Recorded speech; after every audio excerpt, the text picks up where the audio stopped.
Who is next? Magana-san. Charlotte?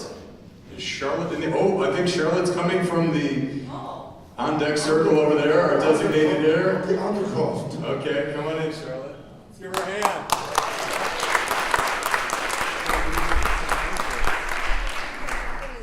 My name is Charlotte Morris, and the only thing that I know for sure is that I'm here to love and be loved. Yeah. And I know that I came from a family riddled with mental illness and substance abuse. The big vision I have for myself and my life is that I'm traveling all over the world, making a difference with my words, spoken and written. And I've got a promise for the world. And my promise is to cause a global giggle as we sing our song and dance as one. LSD, it's quite the trip around the world, and love is the drug.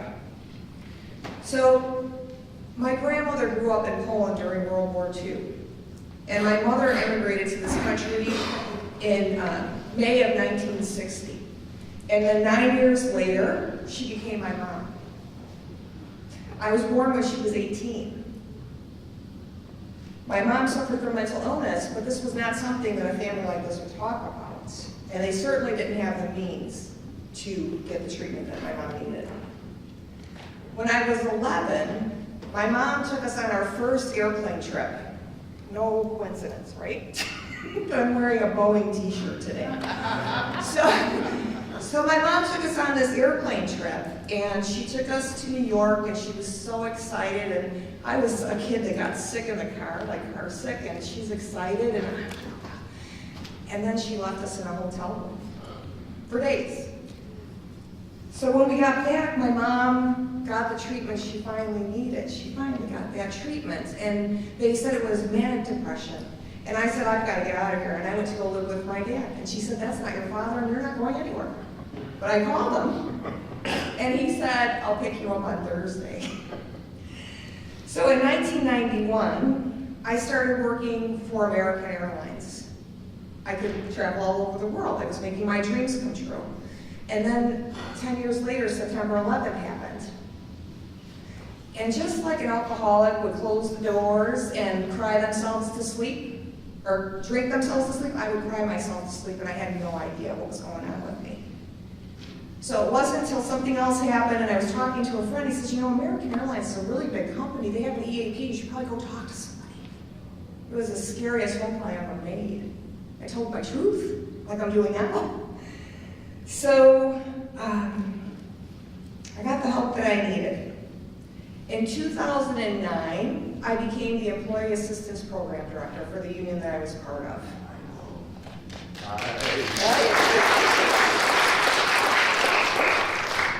And I got to have a front row seat for miracles. I could see people getting their lives back together, like day after day. You know, they didn't think anyone wanted to talk to them because all the things that they had done. And that journey took me to amazing places too. In 2012, I created this promise for the world that I just told you about, the laughing, singing, and dancing. And this, role that I had at American Airlines had me meeting and connecting with people I probably would never have. In 2014, I retired from American Airlines, and I took a job doing outreach for a treatment center that treated mood, anxiety, and eating disorders. And then I got to see, wow, like how much had been given to me. I worked for a global organization. I had great insurance. I live in a city that's got all these medical centers of excellence. And I thought, geez, I think I need to go to law school and work on healthcare reform, right? So I walked around with that for a little while. In 2015, I went to an event at the University of Chicago's Institute of Politics, and I heard Patrick Kennedy speak for the first time. I knew he was Kennedy. I didn't know what he was all about, and I thought I found the Messiah. So just this year, I was able to, let me go back. So May of this year, I said, I'm going to create this context for this year leading into my 50th year. I'm going to walk down the middle path of the Noble Eightfold Path and realize my golden Buddha nature at 50. It's so kind of funny that I'm saying in this Unitarian church, I moved to Oak Park because I wanted to be around creative types, and then I'm like, oh my God, they're so emotional. What am I going to do with that? And then I started expressing myself. And realized the reason why I couldn't be with their emotions was because I was trying to do this with mine. So thank you for sharing your gifts. So I created this context, and this year I was scholarshiped to go to a conference because I had a conversation with Patrick Kennedy, and then I was asked to introduce him. Like, my dreams are coming true. All I want to do is travel around the world, making a difference with my words, spoken and written, and it's happening. And then I thought, geez, you know, I got out of mental health, but I still want to contribute to that area, and how can I do that? And I became one of the presenters with the NAMI Ending the Silence presentation, and it's so fulfilling to go into these schools and talk to these students about stuff that's impacting all of us, and maybe they're not having these conversations at home. So I signed up for this event today, and didn't think I was going to see anyone I know or stand in front of a room of people and share a story. So this is authentically who I am.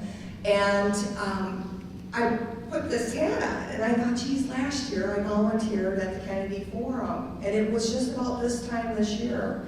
And now here I am today, telling my truth with the intention of making a difference for you, and really aligning all of that to the UN sustainability goals, which mental health is one of them. So, Devin, you didn't play at all.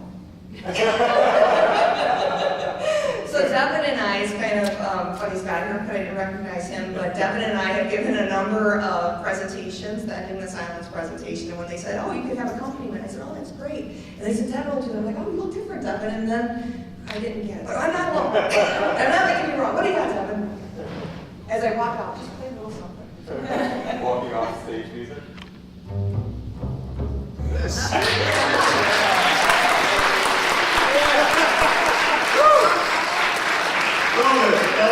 you so much. That was a great experience, and the beauty of the miracle recovery and what manifests from it.